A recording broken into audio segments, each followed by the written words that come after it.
ஒரே ஒரு வார்த்தை என்னன்னா, நான் எந்த வர்றவங்களுக்கு எல்லாருக்குமே சொல்லுவேன், என்ன பிரச்சனையா ஒரு பேப்பர் எடுத்துங்க, எழுதுங்க, போடுங்க, ஃபர்ஸ்ட் போடுங்க, பதில் கொடுக்கலையா அப்புறம் வாங்க. அதான் மெம்பர் சேர்க்கறது ஒரு பிரச்சனை இல்லை, சேர்த்து விட்ட மெம்பரை மெயின்டைன் பண்ணணும். அது யாரு பண்ணணும்? நானே ஒரு 10 பேரை சேர்த்து விடுறேன், ஒரு மாவட்டத்துக்கு போறாங்க, மாவட்ட தலைவருக்கு தெரியாது, கீழவருக்கு தெரியாது, அவன் அப்படியே கையில் வச்சு போயிடலாம். அப்படி ஒரு அமைப்பு காடு வாங்கி எல்லாருக்கும் எந்த மாவட்டத்துல எங்க கூப்பிடுறது இல்லையே, இப்படிதான் வருது. இப்ப தலைவர் கீழே இருக்கக்கூடியவர் துணைத் தலைவர் துணை செயலாளர் சொல்லி 50 அட்ரஸ் கொடுத்து தகவலை சொல்லி வர சொல்லணும்.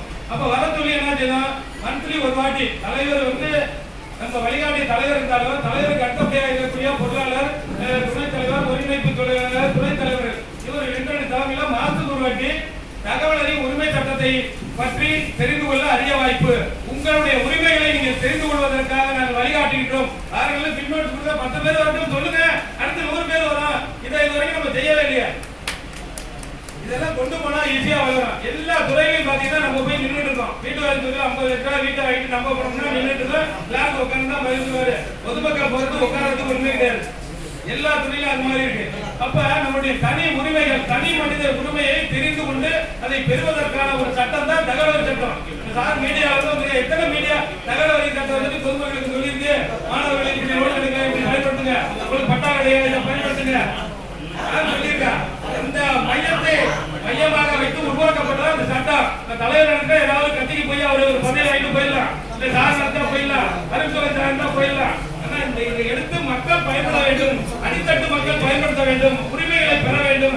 அப்படிங்கிற வாழ்நாள்ல எதையாவது ஒரு சாதிக்கணும் அப்படிங்கிறதா இந்த அமைப்பை ஏற்படுத்தி நம்ம எல்லாம் அழைத்து ஒரு பொறுப்புகளை கொடுத்து அந்த வழிநடத்தி செல்கிற எல்லாருமே அது எல்லாருமே இருக்கணும். அதை நம்ம பயன்படுத்தி ஒவ்வொருத்தரும் நீங்க சந்திக்கிற எல்லாருக்கும் சொல்லுங்க, எந்த பிரச்சனை இருக்கா தகவல் தடுக்க போடுங்க, அடுத்தபடியே வரும் அப்படின்னு கேட்டுக்கொண்டு இதை எல்லாரும் ஒன்றிணைந்து இன்னும் அடுத்த வீட்டை போட்டு நல்ல தெளிவாக விளக்கத்தை பேசி விரைவாக நம்ம ஒற்றுமையாக செயல்பட்டு மக்களுக்கு சேவை செய்ய வேண்டும் என்று கேட்டுக்கொண்டு விடைபெறுகிற நன்றி வணக்கம்.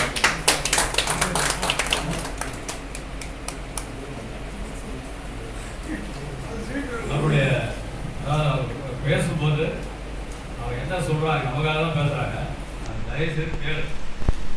நம்ம என்ன பண்ணிடணும்னா நம்மளுடைய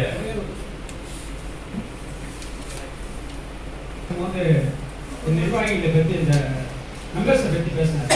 சிறப்பான ஒரு விஷயத்த சொன்னார். என்னன்னு கேட்டீங்கன்னா 100 பேர் வராங்க, 100 பேர் வெளியே போயிடறாங்க, 100 பேர் வராங்க, 200 பேர் வெளியே போயிடறாங்க. இவங்க எந்த நோக்கத்துக்காக உள்ள வராங்க, எந்த நோக்கத்துக்காக எது குடிக்கிறதுன்னு சொல்லி வெளியே போறாங்கன்னு சொல்லி இதுவரை நாங்கள் வந்து அதை கண்டுபிடிக்கல, அதுக்கு உண்டான வேலையை பார்க்கல. இது மாதிரி அதை வந்து உள்ள வந்து வெளியே போகாம இருந்தா தான் நம்முடைய அமைப்பு மிகப்பெரிய ஒரு வலுப்பெறும். அதுக்கு உண்டான முயற்சியும் நம்ம வேலையை பார்க்கணும்னு சொல்லி